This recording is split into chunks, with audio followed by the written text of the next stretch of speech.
my name is Robert Vandermont, and thank you for watching Berean Endeavor. Does God exist? Atheism versus Theism, Genesis chapter 1, verse 1. Let's be like the Bereans. Let's study.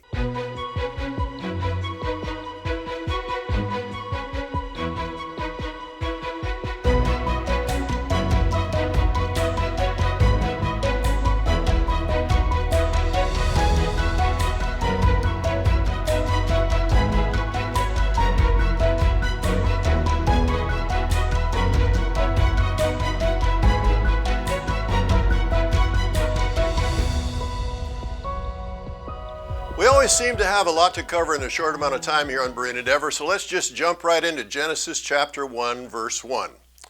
The book of Genesis, chapter 1, verse 1, begins at the beginning by saying, in the English translations, in the beginning, God created the heavens and the earth. Now, in the beginning is the Hebrew word bereshit, which can be interpreted various ways, and I don't want to get into that in this program. I want to keep the focus on the whodunit, and the who is God. And that realization directly collides with the beliefs of atheists whose numbers are estimated to be between 2 to 10% or more of all humanity. That's millions of people. And within the field of science, the percentage is said to be even higher. Let's take a look and see what Dr. Michael Shermer says, who is a member of the National Academy of Sciences. He says that the number of atheists in this academy is 93%.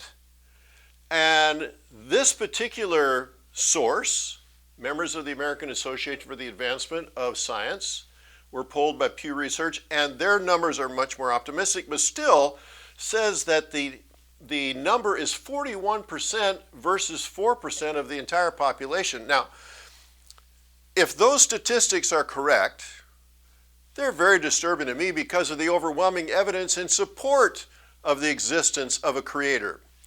So let's see if we can look at this in a way that is scientific and objective. The Bible encourages mankind to actively engage in scientific study because it proves his existence. Psalm chapter 19, verse 1. The heavens are telling of the glory of God. The expanse is declaring the work of his hands. Day after day pours forth speech. Night to night reveals knowledge. Psalm 50, verse 6, the heavens declare his righteousness, and Psalm 97, verse 6 basically says the same thing. So, how can someone hear or see the heavens, the expanse, declaring the work of God's hands if we don't study it? And that's what science does. It studies the universe, both at the macro and the micro level. Romans chapter 1, verse 20. For since the creation of the world, his invisible attributes, his eternal power, divine nature have been seen, clearly seen, being understood through what has been made. And Colossians chapter 1, verse 16 and 17 goes even further. For by him all things were created, both in the heavens and on earth, visible and invisible. And in verse 17 it says, he is before all things, and in him all things hold together. If there's a God, the case for his existence rests on the examination of creation, the cosmos, the universe. The Bible encourages it. Science studies it. God simply points to his creation as the obvious evidence of his existence. The starting point would be, do you believe in the existence of God? The theist would say yes. The atheist would say no. So in order to communicate, we need to find a point of common agreement, okay? I went online and watched some YouTube videos of scientists who embrace the belief that God does not exist. One of the most well-known is an atheist by the name of Dr. Richard Dawkins. Dr. Dawkins is described as a British evolutionary biologist. He taught at Oxford. He's a very smart person. He has quite a number of YouTube videos in which he expresses his atheistic views. In one of the more well-known videos called The God Delusion, Dr. Dawkins is shown riding a bike, and somewhere around the 3-minute and 10-second mark in that range, in that video, he says the following: I am a scientist, and I believe that there's a profound contradiction between science and religious belief.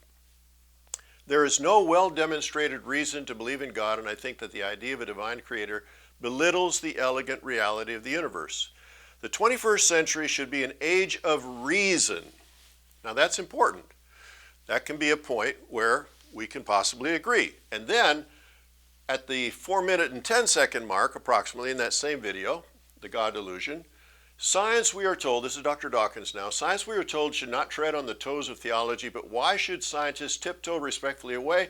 The time has come for people of reason to say enough is enough. I can certainly agree with Dr. Dawkins' call for rational thinking. Dr. Dawkins wants us to use science and research as the basis of finding the truth. A belief in the existence of God is very rational. So let's do as Dr. Dawkins suggests. He also says that religious extremism is the cause for much killing and world conflicts. This last statement, unfortunately, is true historically, but it has nothing to do with whether or not God exists.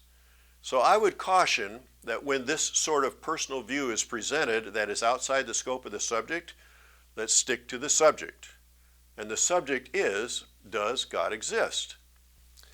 There's another YouTube video out there called Something from Nothing with Dr. Dawkins and Dr. Lawrence Krauss, who is a theoretical physicist and cosmologist. Another very smart person who describes himself as an anti-theist. In this video, Dr. Krauss is dialoguing with Dr. Richard Dawkins in a theater setting with a large audience at Arizona State University, February the 4th, 2012. And here is some of what they said in that meeting. At about the 6-minute and 30-second mark in this video, Something from Nothing, Dr. Krauss says, but I think you're not being fair to Darwin. I think in a sense it is something from nothing. I mean completely nothing, in a sense that every time anew, take humans, we weren't around perhaps more than maybe 5 to 10 million years ago, and so in a sense, every time a new species was created, it was something from nothing. Dr. Krauss is talking about the evolutionary process, something coming from nothing. And so then Dr. Dawkins jumps in here at the 6-minute 48-second mark and he says, well, it's not nothing from nothing because it's from an antecedent species, and even the evolutionary process, the process that Darwin discovered, didn't start from nothing. It had to start from, well, a reasonably complicated chemical beginning, which was the first self-replicating molecule. Important. You can't, natural selection can't get going until you have genetics, and so you've got to have genetics, and that's not a trivial problem, and it's a problem that actually hasn't yet been solved. I appreciate his honesty there, and then that it hasn't yet been solved, and in the 7-minute and 20-second mark, approximately, Dr. Krauss, well, in fact, actually, it's kind of interesting because it's true that many people think that evolution has to do with the origin of life. It's really the origin of the diversity of life. And then Dr. Dawkins indicates again, yes, you have to start from genetics. That's one of the big gaps in our knowledge. At the moment, nobody knows how that started. The laws of chemistry somehow had to give rise to a self-replicating molecule. Once you've got that, at least a sufficiently accurately self-replicating molecule, then evolution takes off and continues, and then the whole canopy of life, the whole diversity of life, the people like you and me, and eventually come into existence. But you got to start with genetics, and he's talking about the self-replicating molecule. The existence of a self-replicating molecule is a key here. That's why I put it on there, according to Dr. Dawkins, and it's obvious that he is wanting to bridge the gap of understanding on how the universe went from non-living to living, which involves self-replicating molecular activity in a cell. So this is something that we can agree on. We can use the process of forming a self-replicating living cell as a search for or against the existence of God as a part of our discussion. Now, in that same video, Dr. Krauss says that something else that we can agree on, and I believe we can use for this study. Go to about the 1 hour and 3-minute and 18-second mark, approximately, and Dr. Krauss says, as a scientist, you're not certain of anything. There are things that are probable, there are things that are improbable. What you can do is you can say, or I can say, looking at the universe, that I can't say there's no God, but I can say the universe looks just like a universe that would be created without one.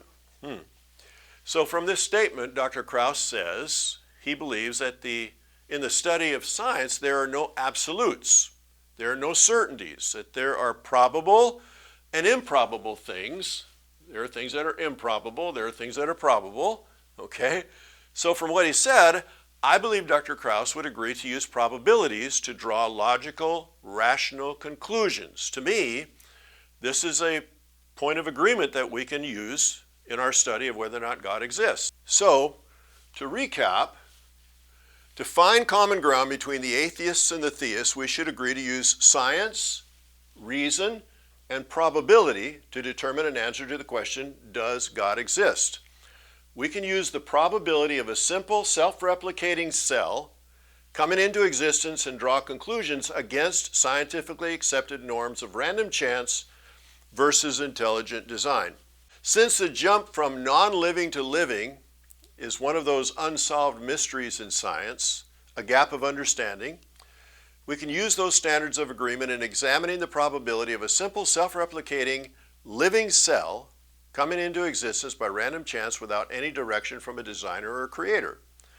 After all, folks, we have two possibilities here. Either a living cell came into existence through random chance, which is what an atheist would say, or intelligent design, which is what the theist would embrace.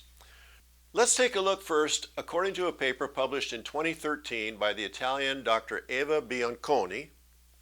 She's Italian, and her colleagues. There are approximately 37.2 trillion cells in a standard human being. Now, she did this guessing on volume by 15 trillion cells. If you estimate by weight, you come up with 70 trillion cells. So she drew an average and said it was about 37.2 trillion cells. This is for a 30-year-old weighing in at 154 pounds, standing 5 foot 7 inches tall, possessing a body surface area of 20 square feet, give or take. There are about 20 different types of cells in the human body with about 20 different types of structures or organelles. An adult human is going to lose about 96 million of these cells a minute and thankfully replace an equal number every minute.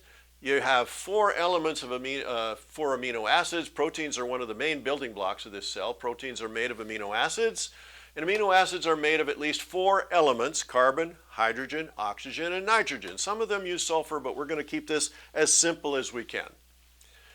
A team of researchers led by Grant Brown said that there's about 42 million protein molecules in a simple cell.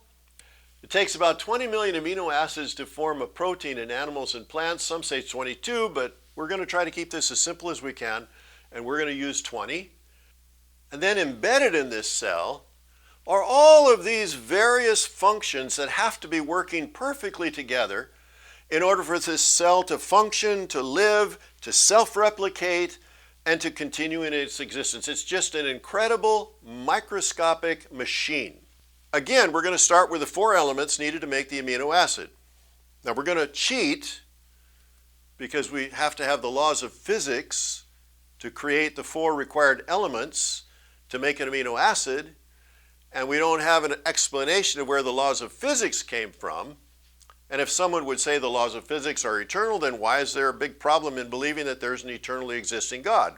But let's just say that we have these four elements: oxygen, nitrogen, hydrogen, and carbon, available to put together an amino acid. And then at least 20 of these amino acids are required to form a protein, which will then happen 42 million times in this cell in a very diverse but precise and vitally necessary way, all working together perfectly to be a part of what forms a living, self-replicating cell. A cell has incredible diversity of functions to act as an amazing machine within its walls, all working in symmetry to make this cell alive and healthy. Then we have to have 37.2 trillion of these cells in a 30-year-old adult human body, weighing in at 154 pounds, 5 foot 7 inches tall, with a body surface area of 20 square feet, give or take, losing and replacing on average 96 million of these cells every minute of every day of a person's life. So, since a cell is alive And the atheist and the theist can agree to use probability as a method of determining truth about how these elements can go from non-living to living status.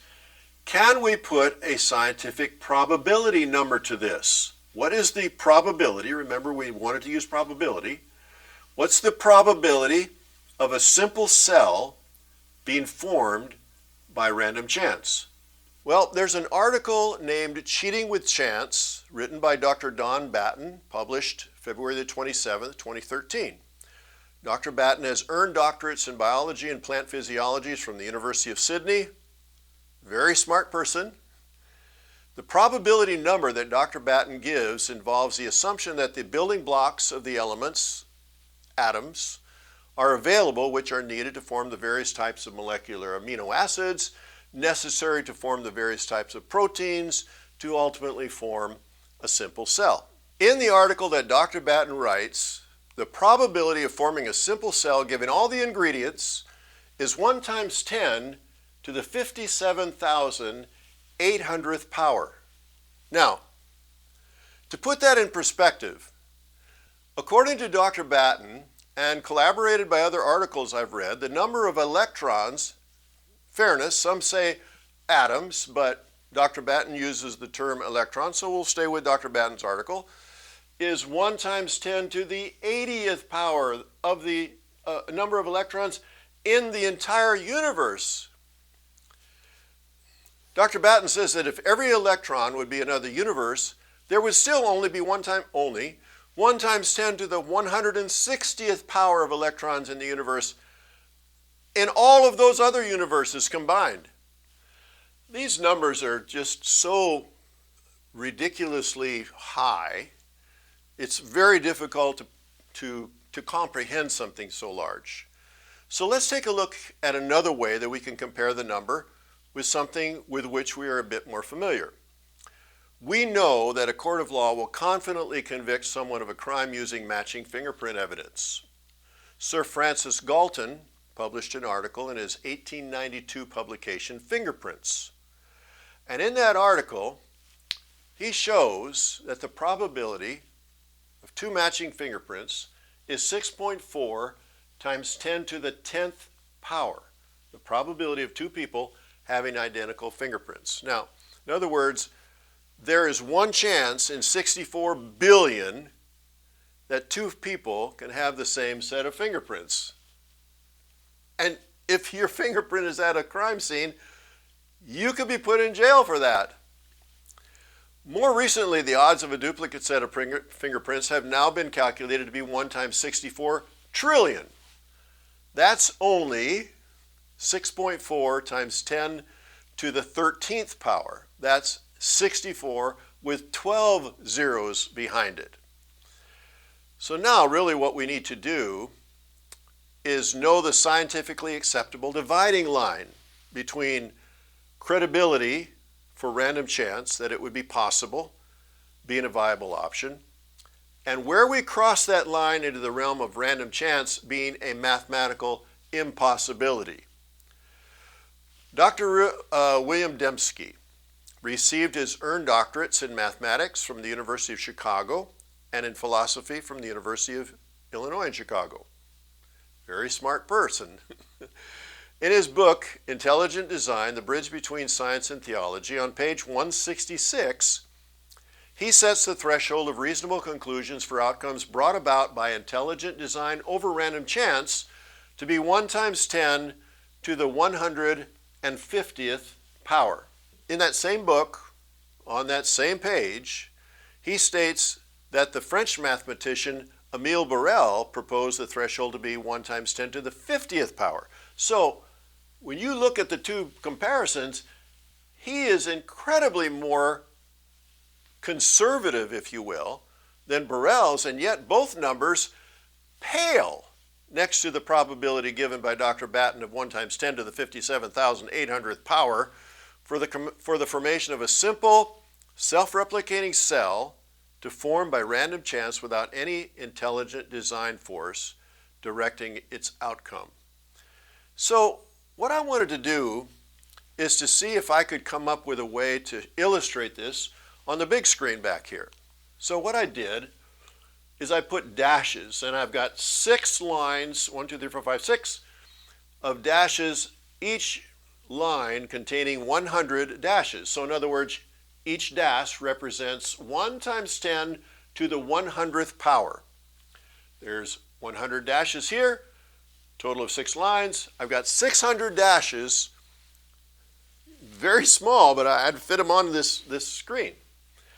Now, if you take Sir Francis Galton's fingerprint match, that's the more liberal one, I guess. 1 times 10 to the 64, one chance, in 64 billion would put you on the front end of that very first dash. If you take the currently accepted fingerprint match probability, you're still on the first dash, the first half of the dash. It's 1 chance in 64 trillion. If you take the number of electrons in the universe, according to Dr. Batten, you're on the second half of the first dash, 1 times 10 to the 80th power. If you take the threshold of reasonable, rational, logical extremities of the possibility of random chance being a viable option, that's 1 times 10 to the 150th power. That puts you on the second half of the first dash. So what I did is I blocked off the first dash and cut off the second half of the second dash, and within this frame here, within this frame on this chart, within this frame, this is where random chance is taken away from the option, and anything beyond that line, any event, would have to be done by intelligent design. There's no way random chance is no longer is a viable option anymore. And here are the odds against a simple cell being formed by random chance at 1 times 10 to the 57,800th power.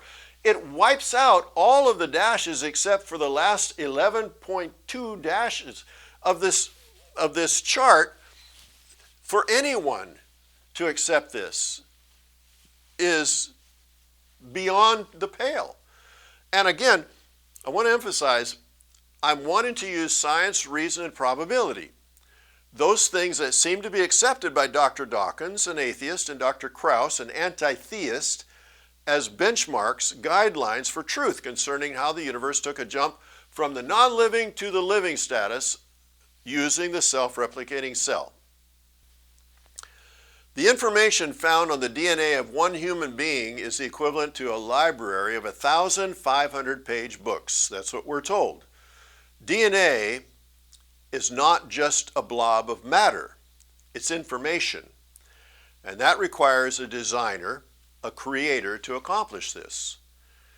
So, based on reason, science, probability, examining the probability of a living cell coming into existence on its own without any intelligent designer directing its construction shows that it makes absolutely no scientific sense to think the entire cosmos, with its amazing diversity and massive size and structure and beautiful balance, came about by random chance without a designer.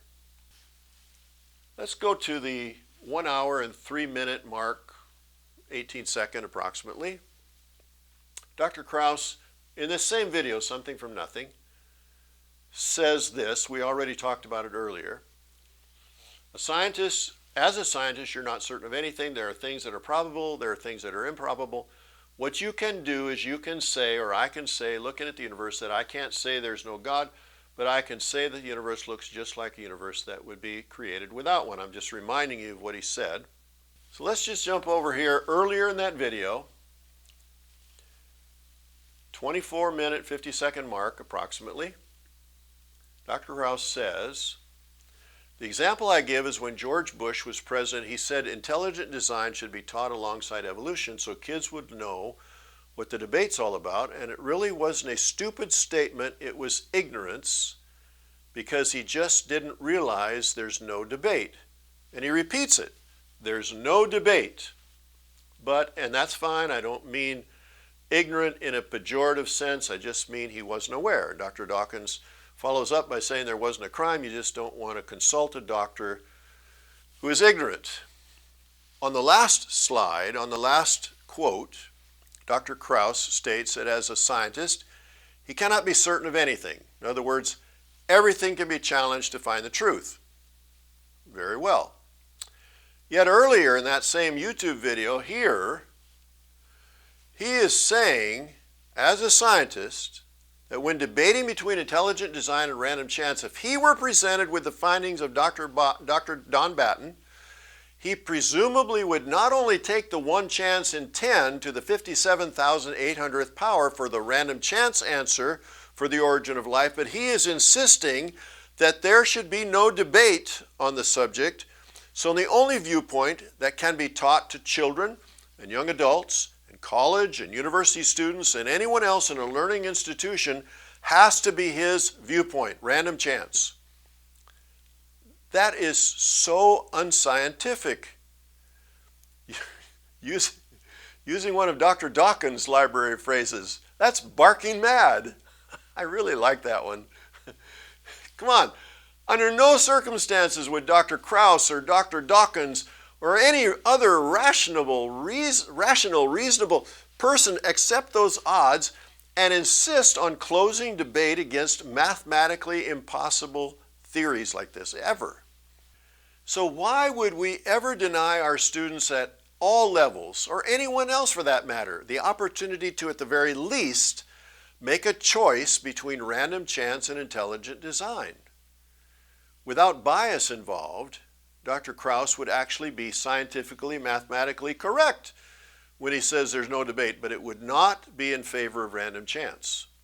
The statistical impossibility would eliminate random chance and embrace intelligent design. So I would encourage scientists, whom I very much appreciate and respect, to follow the lead of your fellow scientists like Dr. Michael Behe. Or you can follow the lead of Dr. Dean Kenyon. You can look at Dr. William Dembski, we already talked about him. Or you can take a look at Dr. Stephen Meyer. Or you can take a look at Dr. Hugh Ross. I always like to leave you with this blessing. The Lord bless you and keep you. The Lord make his face to shine on you and be gracious to you. The Lord lift up his countenance on you and give you peace. God bless you. Thank you again for watching today, and we'll see you next time here in Berean Endeavor.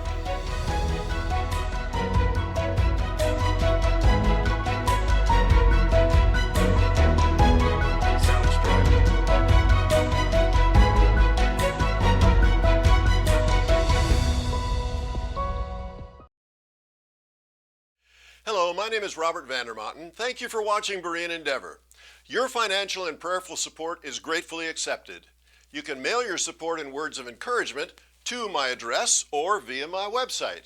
Your tax-deductible financial support helps continue this ministry, and your comments are much appreciated.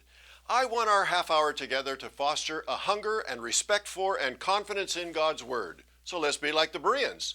Let's study together right here on Berean Endeavor.